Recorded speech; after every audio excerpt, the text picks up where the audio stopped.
Ayun na nga, Cryptuan. So nangyayari na yung correction. With that regards is nagkaroon tayo sa short na 15% ROI. Pero sa tingin ko, dalawang candles to 3 candles ang pwede na tayo mag-cancel dyan. Pero dito is meron pa ditong magkukurik-kurik pa rin din siya. Pero ilang candles pa to bago siya bumaba. Antay, ang kuan lang dito is pag-antay. Pwede na itong i-close pag balik yung market tapos sell na naman.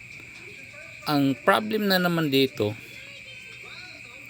ang problem kasagaran ng mga problem dito is ganito ang mangyayari. Dito is dito first support, second support.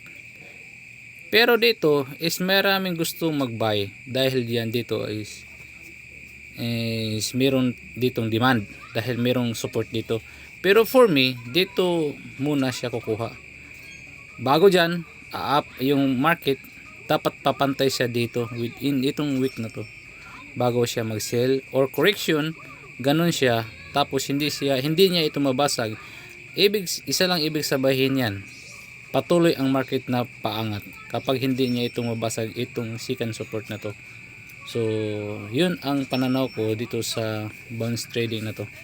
Ito based lang sa nakikita ko at sa galaw ng Bitcoin ngayon. So yun lang, that's all.